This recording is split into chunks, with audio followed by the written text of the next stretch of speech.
Hey, welcome to another edition of the Black Business Podcast. My name is John, and with my co-host Marcus. Marcus, how you feeling, man? I'm doing good, man. I don't know if people could see us. We got all the black business gear that came in. Bam! Yeah. Bam! Look at that. I got a pen. And a ink pen. Look at that. Shoot. I'm Spiffy. feeling good. Ah, man, we look good, don't we? Oh, man. Something about those colors, that black, red, and yellow, and green, just all together, it's a beautiful thing. It is. It is, man. All right. So what we doing, man? Where do we go this week? We were in downtown Los Angeles this week. We were at Bo Daddy's BBQ. Okay? Bo Daddy's. Bo Daddy's. B-O Daddy's. That's it? That's it. Got the address for you. 1415 South Hill Street, Los Angeles, California, 90015. Website, bodaddies.com. They open Wednesday through Monday. I think it's 11:30 a.m. to 9 p.m. I think they close just Tuesdays. Just Tuesdays. He need that one day off because when we went, he was the only one working there. Only one. He was doing everything. You're hustling hard. Man. What you think about the place? Let's see. Of course, DTLA. Of course, you walk up. You got to make sure you pay attention to it over there on the right. We saw it on Hill Street as we were pulling up. A little shack. Of course, you can't eat inside. But it looked like it had good food. A little smokehouse, a little barbecue shack. Yeah. First impressions was looks like it's going to be good. Yeah, it has some cool art on the wall behind it and on front. They got a decorative smoker in the front. So you know where you come into? Yep. I'm assuming he's not using that because you put that in the front. He ain't paying attention. Somebody walk by with his take his meat off. The homeless people was going to be snagging them up. Hot. Is that get me out the rib is hot. Oh, yeah, that got to be decorative. But I feel like if you hungry enough, you don't feel the pain of the heat. You just grab that and run. Yep. So that's what it is. Can't be using that. You can't. How'd you feel about the walk up? The first, so you saw the artwork and. I saw that and I was like, okay, this is good. And there was a parking lot right next door. I don't think it's his parking lot. Looked like you had to pay park. But as we discovered while we were down there, you're not going anywhere. So don't pay to park. Yeah. Just park and watch your car. That's pretty much what you should do. That's what we saw. There was someone in line. We actually talked to him. We were like, hey, have you been here before? This is our first time visiting. And she said, yeah, I've come here a few times. And I looked over her car. She was parked in the red. Right in the red, just standing there watching her car. Yeah. If somebody would have rolled up, she would have just hopped in the car, moved it out the way. That's it. Park in the parking lot, don't pay, and if somebody come around checking to see who paid, just roll out. Exactly, and you save $7. Yeah, it's plenty of street parking too. There's a bunch of meters around, but just don't pay for them.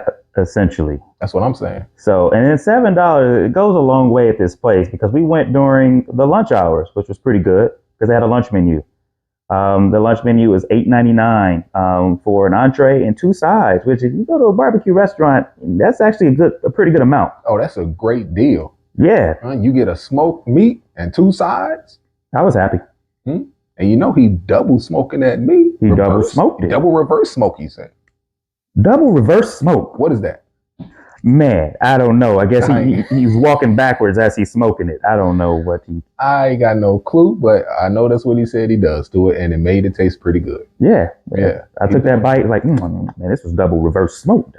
He said he doing the old school, no timers, all wood. So that means he coming and checking on the meat the whole time while he running the rest of the restaurant. Like we said, he was there by himself. That was it. Hard. Where is he from? Rochester, New York, he said. Oh, New York, making some barbecue. I thought because we ran into some people said those were his people, right, from Texas. That was real cool too. And where they say it was from? Was it Houston? I want to say she lived in Houston, and he lived out here. Okay. And so that's how they met. Like, long story short, I guess it doesn't matter to the podcast, but they found out that they were related, both of them, and then they found out they were both related to John, who runs Bo Daddy's. Okay. Yeah. Yeah, so, but I thought maybe he was a Texas guy himself, but no, get to talking to him, Rochester, New York. That's interesting. Upstate New York. And he doesn't have a location in New York. Yeah, he said he came out here years ago for work and ended up just staying. I'll tell you what, there was an ice storm in upstate New York in like 1993, so yeah. I understand. He got out. Yeah, he was like, and it's to be honest with you, LA is not known for barbecue, so I know New York isn't either. But he just probably felt like, hey, better weather. Let me go out to LA and make some barbecue, and there it is. It's tasting pretty good, man. It's tasting pretty good. Yeah, I really he's known for his secret sauce. That's one thing that even if you read any articles about his restaurant, um, that's what he's known for. And for me, at first, like the visual appeal of the sauce, I didn't like it because it didn't. You could tell there was like additives in there and like there was some solids in there. It looked a little clunky. Yeah, it's a little. Yeah, Yeah, I get it. I get it. It wasn't smooth. I get it. it wasn't smooth. So, but after trying it, and of course, I didn't finish all mine in one sitting. I don't think you did either. No. Later on, it actually tasted better for some reason. I don't know what it was for me. I liked the sauce. I did. I did. Yeah, it was good from time. It was like not too sweet, Yeah. a little bit of spice to it. I liked it. I enjoyed the sauce, man. I can honestly say that. And I think at the time I was a little bit harder on it because of that texture. It threw me off. I was like, I was pouring it on the. I had brisket, by the way. Sorry, I should say that. I had the brisket. What you get? I had the rib tips. Rib tips. How was the brisket? Brisket was fire. It was really good, and with some fatty pieces on there. Of course, pulled those off with brisket. Of course, you're gonna have that. But I poured the sauce on there. Went to work. Yeah, tender, just like it was supposed to be. Tender and juicy. Tender and juicy. Yes. Yeah, and it worked well with the sauce, man. Like the meat itself had good flavor on it, and that sauce just complemented, make it the way. I hate people who hide behind the sauce.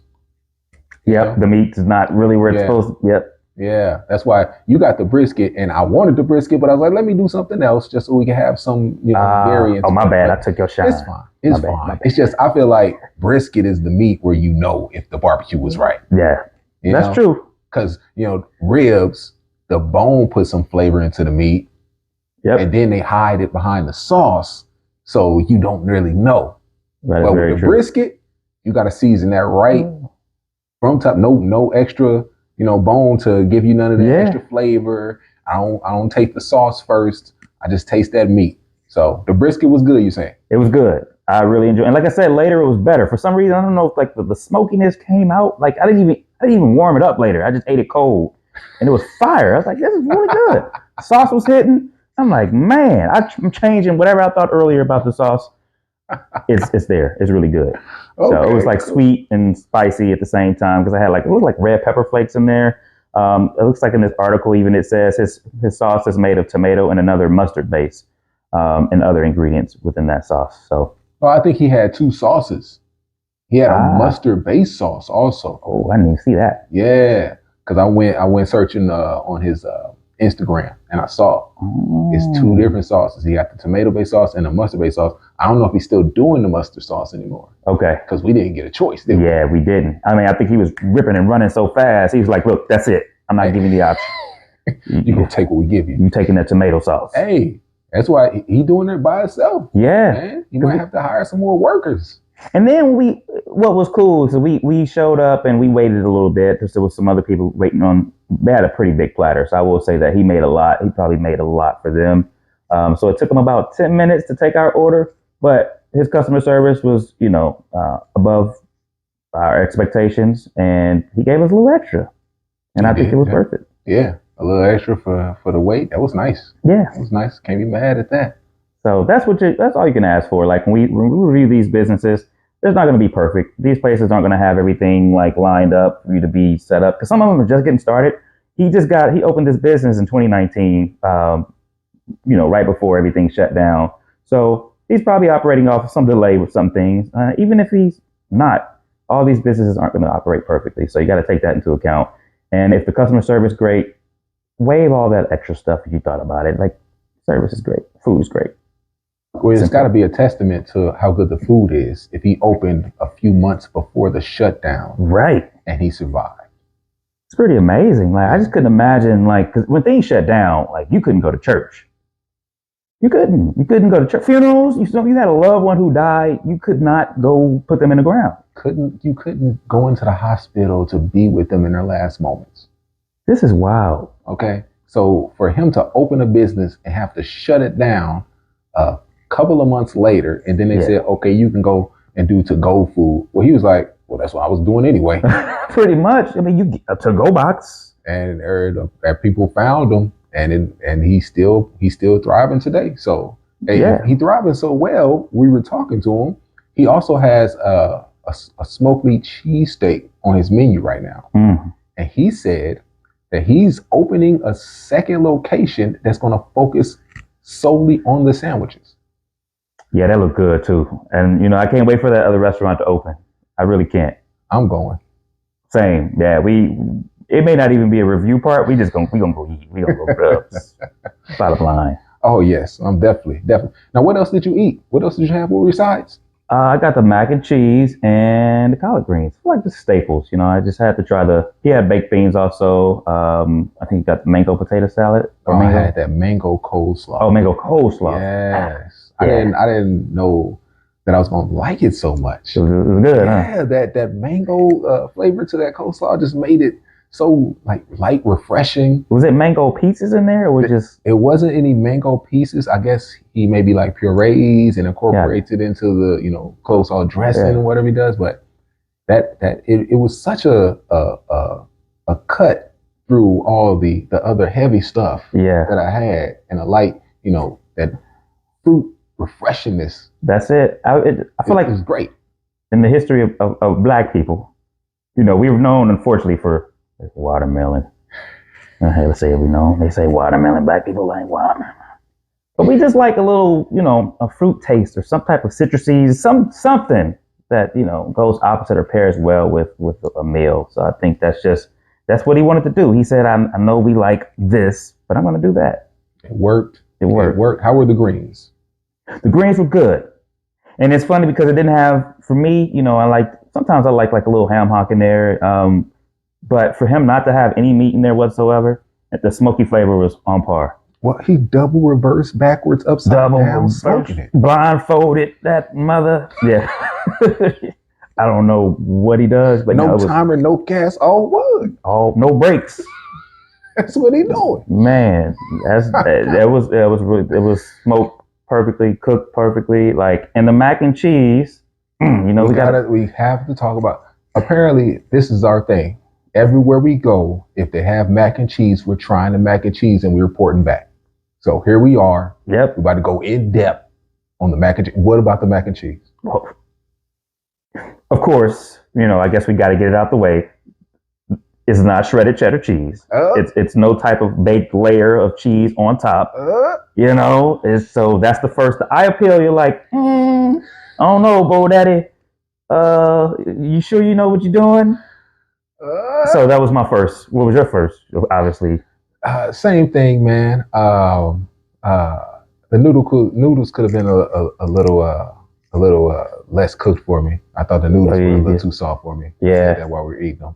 Yeah, and you know what? I seen a video and it looked like he was layering and baking it, but when we got it, it didn't look like that at all. No, I don't know.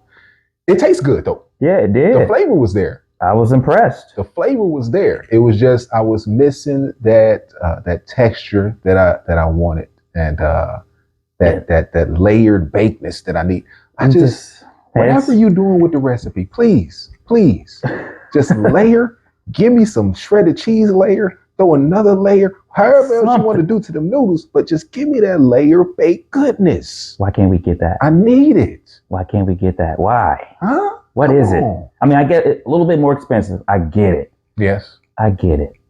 But especially some of these places, his prices were cheap.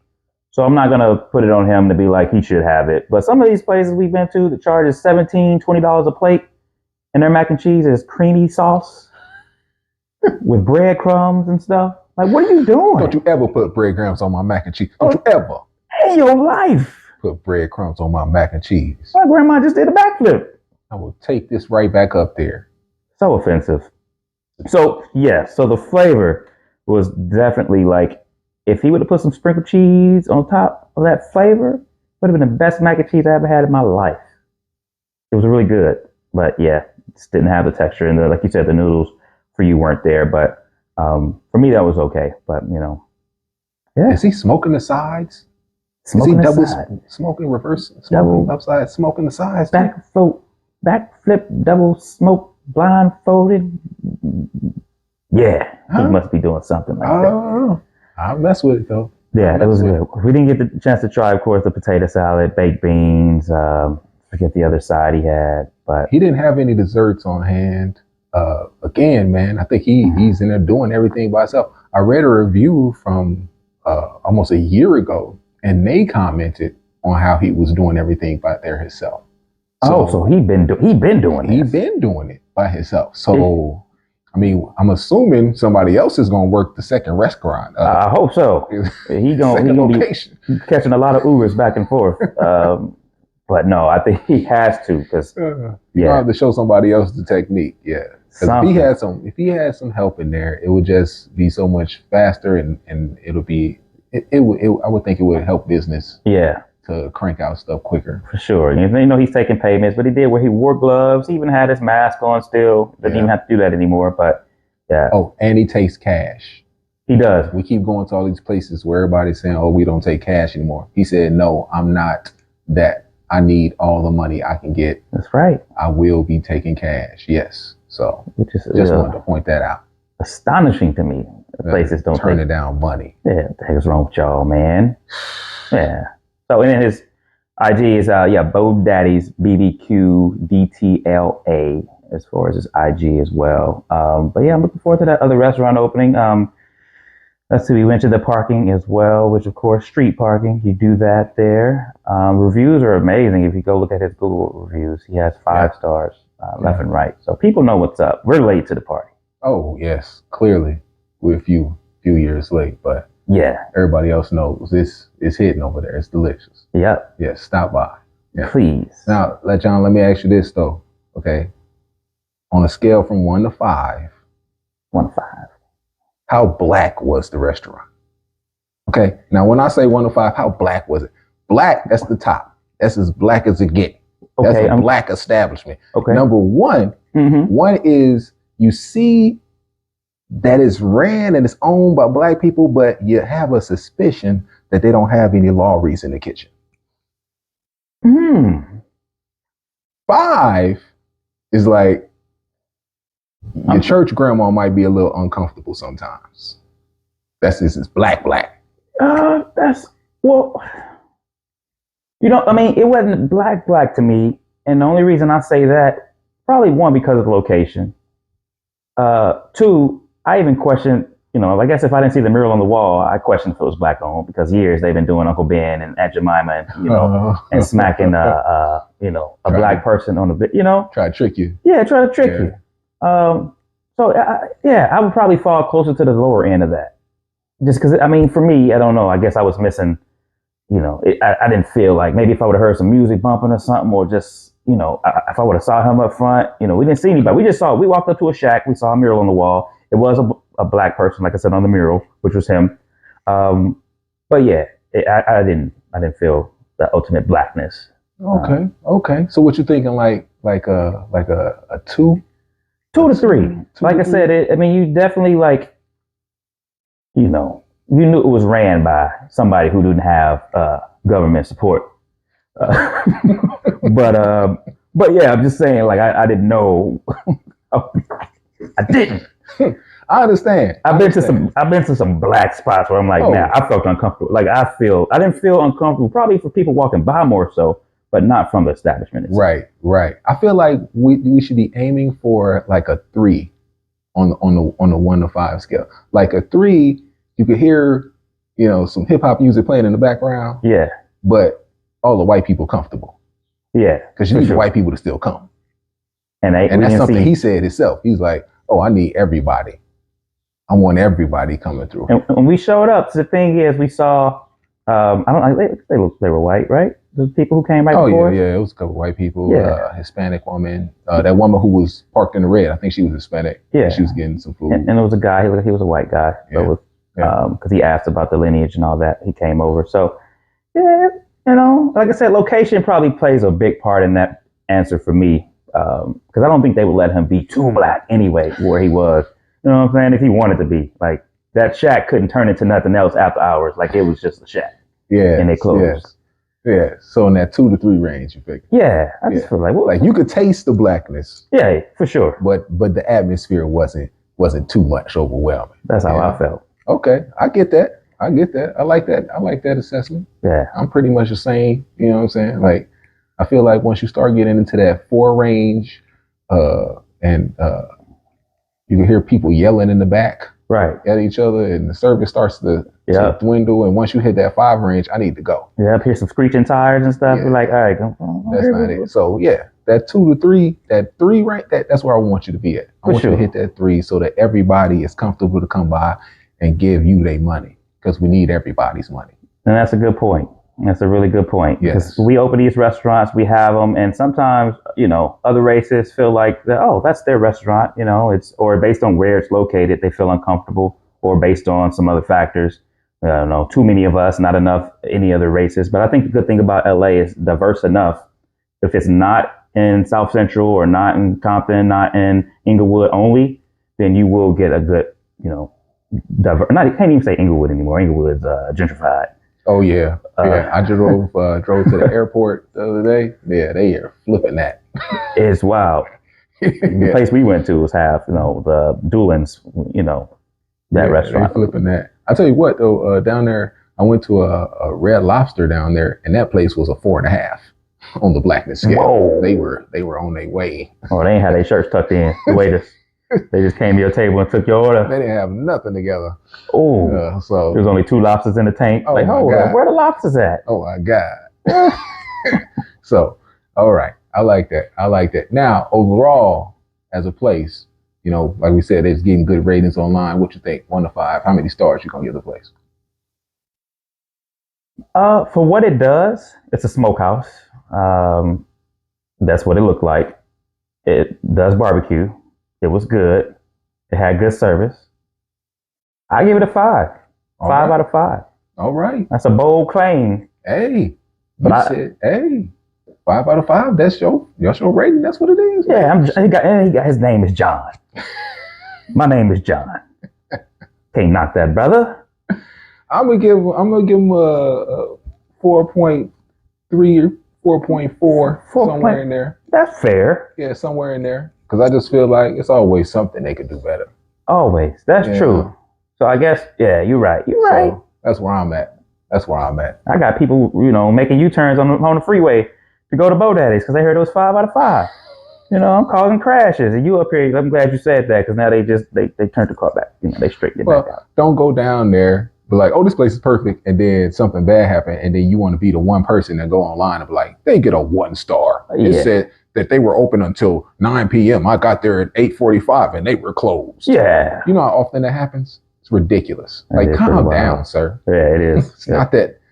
People go a little too far with that. You're trying to ruin their rating because they closed a little early on you. Calm down. Worse because they inconvenience you a little bit. Goodness.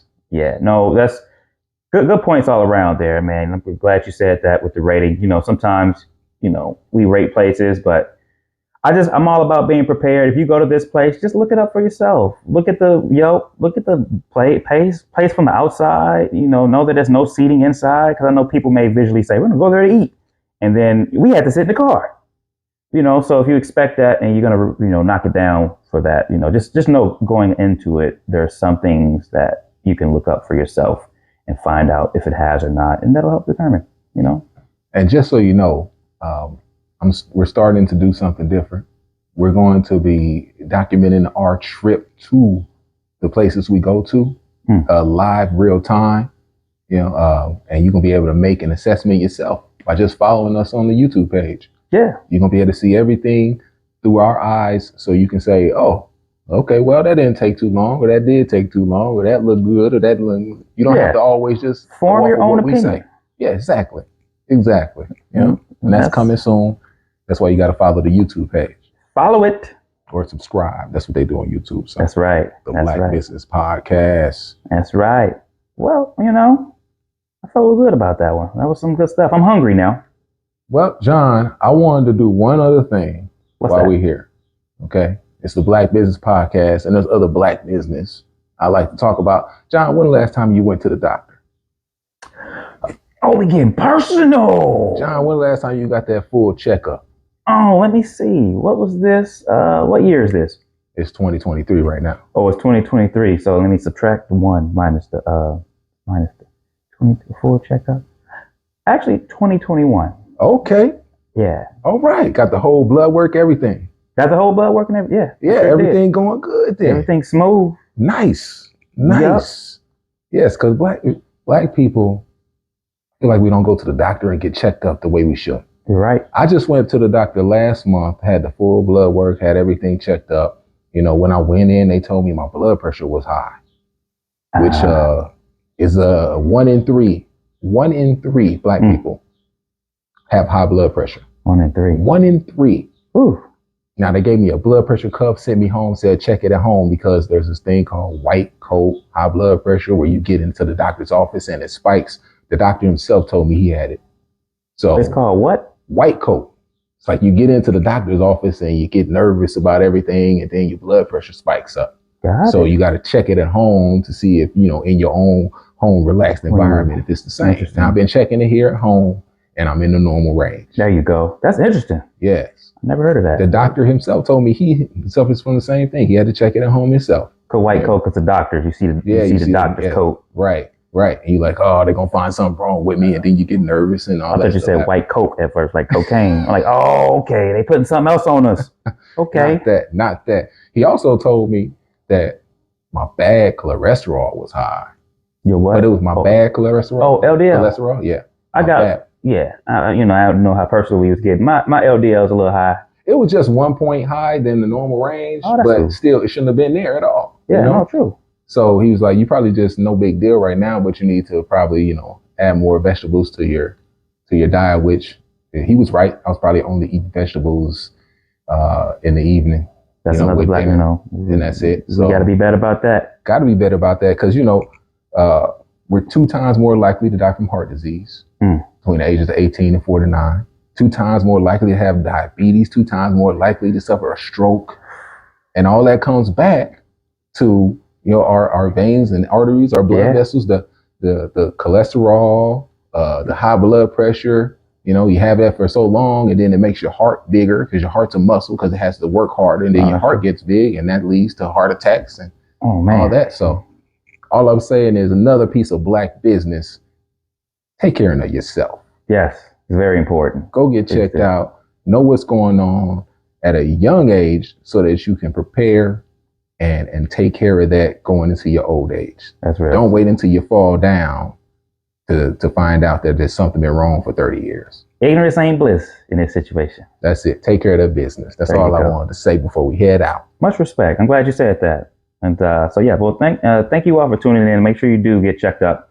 Another episode of the Black Business Podcast. Until next time, take care of yourself. Peace. Thank you for listening to the Black Business Podcast. You can follow us on Twitter at BLKBIZ Podcast. Email us at theblackbusinesspodcast@gmail.com. And if you would like to support us, you can become a Patreon member at patreon.com/theblackbusinesspodcast. Not only will you be helping us to patronize more black-owned business, you will get access to exclusive pictures and video, as well as entry into merchandise and other special giveaways. Be sure to follow and subscribe. New episodes every Thursday. Thanks for listening.